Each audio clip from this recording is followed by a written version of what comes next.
ఇప్పుడే జీ5 app download చేయండి. చూడండి మీ ఫేవరెట్ టీవీ షోస్ ఎప్పుడైనా ఎక్కడైనా. నీకు ఎదురు లేదు అన్నావు, అది నీ అహంకారం. నీకు తిరుగులేదు అన్నావు, అది పొగరు. ఎదుటి వాళ్ళకి చెడు చేయాలనుకున్నావు, అది నీ పతనం. కర్మ ఎవ్వరిని విడిచిపెట్టదు నిహారిక.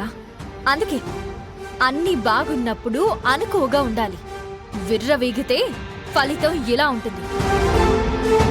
రేపటి నుంచి నువ్వు చేసిన మోసం గురించి అందరూ కథలు కథలుగా చెప్పుకుంటారు. మా ఇల్లు పవిత్రమైన పుణ్యక్షేత్రం లాంటిది. ఆ ఇంట్లో మళ్ళీ అడుగుపెట్టే అర్హతను నువ్వు కోల్పోయావు. నన్ను ఇంటి నుంచి గెంటుతాను అన్నావు, నువ్వు పోయావు. నన్ను నా భర్తను విడదీస్తాను అన్నావు, నీ భర్త నుంచి విడిపోయావు. ఇకనైనా మనిషిలా మారు.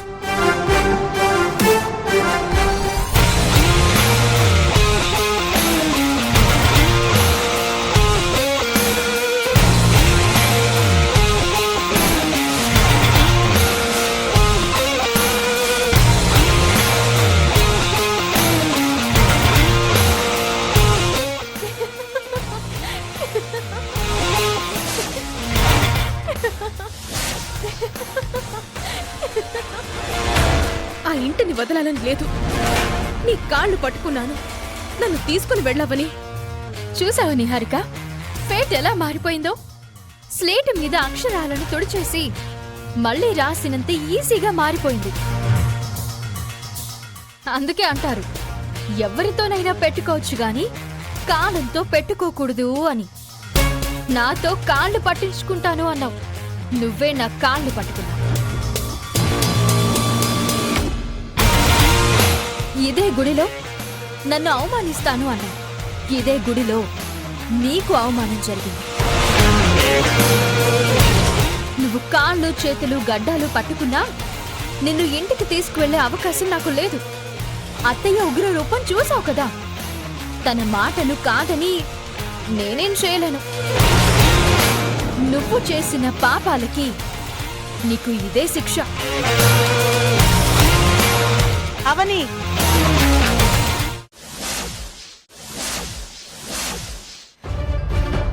ఈ నీచురాలతో ఇంకా మాటలేంటి? ఇలాంటి దాంతో మాట్లాడితే కూడా పాపం. కారు దగ్గర అందరూ వెయిట్ చేస్తున్నారు, వెళ్దాం పదా. ఏయ్, నువ్వు నా ఇంటికొచ్చావంటే మాత్రం చంపుతానే.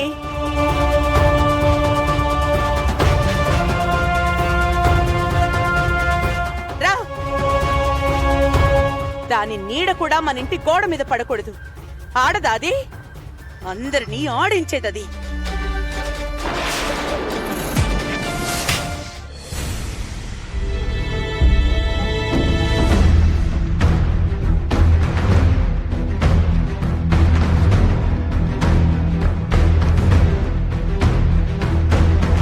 మాకు పర్సనల్ పని ఉండి నేను రాధా బయటికి వెళ్ళాము.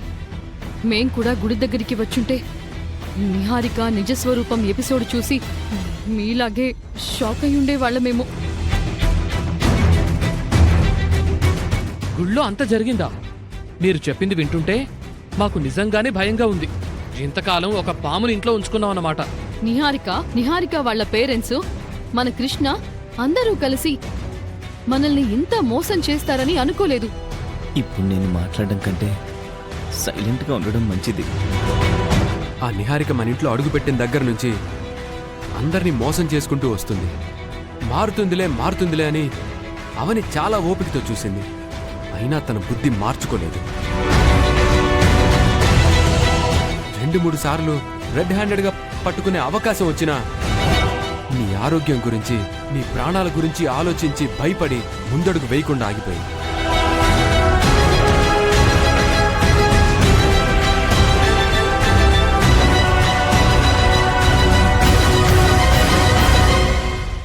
గతంలో కులకర్ణి గురువు గారి శిష్యులు 2 సార్లు జాతకం విషయంలో బలమైన ఆధారాల్ని మాకు చూపించడం వల్ల మేము నిహారికను అస్సలు అనుమానించలేకపోయాం. చివరికి ఆ శిష్యుడు కూడా డబ్బుకి అమ్ముడు పోతాడని అస్సలు ఊహించలేకపోయాం. నువ్వు కుటుంబ క్షేమం కోసం ఎంతో కష్టపడుతూ ఎన్నో త్యాగాలు చేస్తుంటే చివరికి మా కొడుకు కూడా ఆ అమ్మాయితో చేతులు కలిపి మోసం చేశాడు. ఇంతకంటే దారుణం ఇంకే ఉంటుంది. అదంత దుర్మార్గురాలు అని తెలిసిన అన్నపూర్ణాదేవి ఎందుకు దాన్ని క్షమించిందో, ఎందుకిన్ని రోజులు సహించిందో మాకర్థం కావడం లేదు. ఇంతకాలం మేమంతా నిన్ను తప్పుగా అర్థం చేసుకున్నందుకు మమ్మల్ని క్షమించమ్మా. అయ్యో, అంత పెద్ద మాట అనకండి మావయ్య. నేనేం చేసినా మీ నుంచి మెప్పు పొందడం కోసం చేయను. మన కుటుంబం మీద నాకున్న బాధ్యతతోనే చేస్తుంటాను.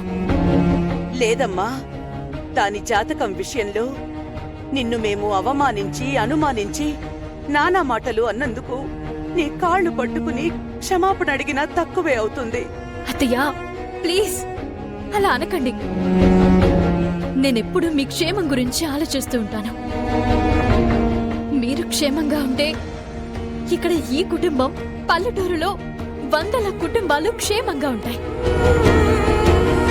అవనిని పొగిడే కార్యక్రమం బాగానే ఉంది.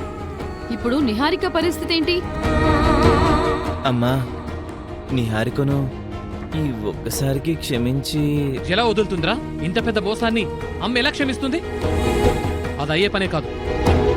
మళ్ళీ నీ భార్యను క్షమించి లోపలికి అనుమతి ఇచ్చావంటే అంతకంటే మహాపాపం మరొకటి ఉండదు. రేయ్, ఇక నువ్వు నిహారిక గురించి మాట్లాడుకురా. తను మళ్ళీ మన ఇంటికి వస్తుందని ఆశపడకు.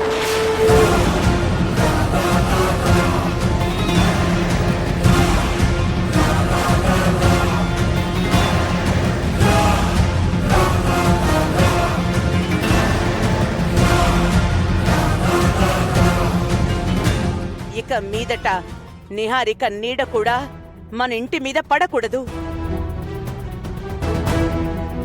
ఆ పాము పడగ కింద మనమంతా ఉండకూడదు. నాకొచ్చిన కోపానికి దాన్ని చంపేయాలసలు.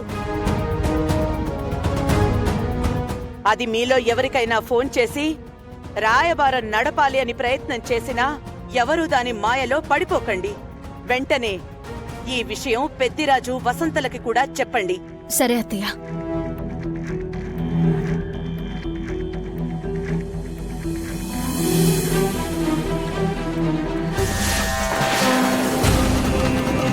నిహారిక మన ఇంటికి రాకూడదు, వచ్చేంత సాహసం తను చెయ్యదు అనుకున్నాం. ఒకసారి అందరూ అటు చూడండి అనకుండా వచ్చేసింది.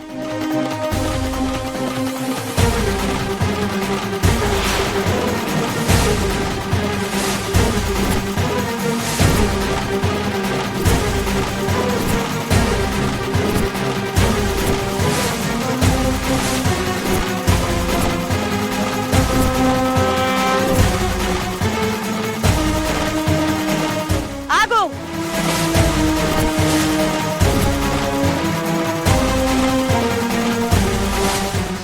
జీ5 యాప్ డౌన్లోడ్ చేసి అన్ని ఎపిసోడ్స్ పూర్తి ఉచితంగా చూడండి.